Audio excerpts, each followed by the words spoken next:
and let the wife see that she respects her husband. So let's come back to this for a second. Why would he have to command in the text a wife to respect her husband? For the same reason.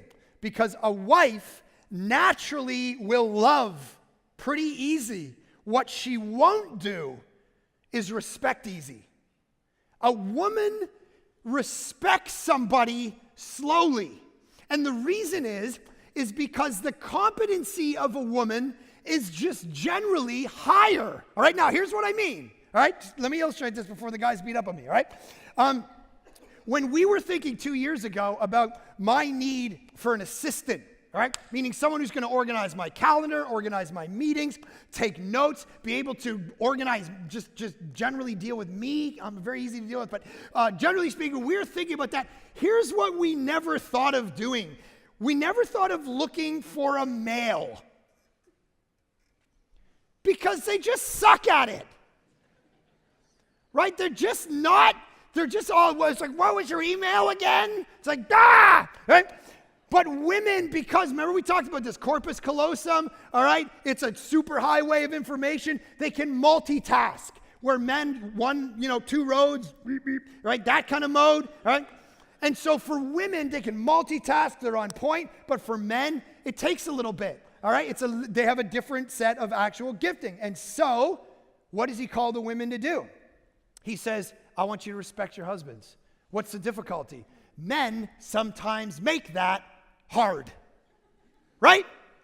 Like, think about what this exhortation is. Your husband just, in some way, just not as calm, just doesn't have as, so here's the exhortation, okay, from my life.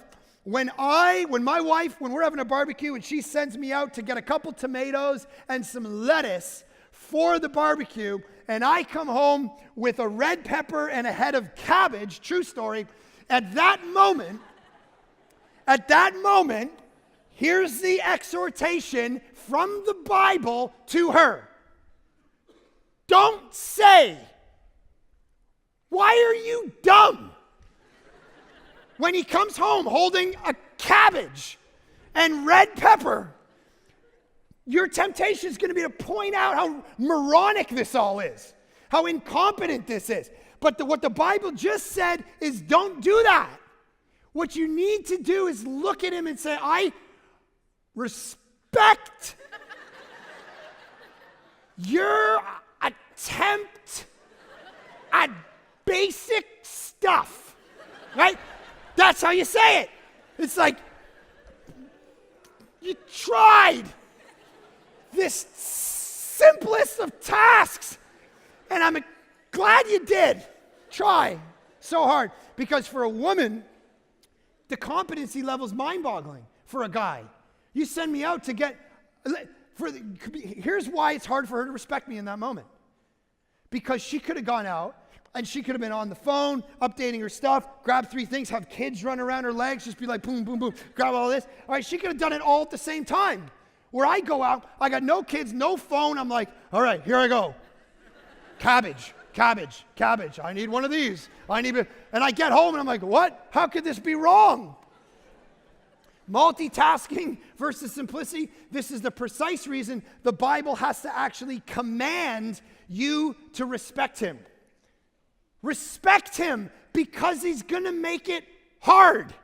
And the point is it's for your sanctification that you do it. Love her because she's going to make it hard to love her. This is the point. Do the very thing that is unnatural for you to do, because the only way you're going to do it is by the Spirit. That's the only way you're going to do it. Because for a man, his fundamental question, identity, psychologists tell us, the question he's asking constantly is, do I have what it takes?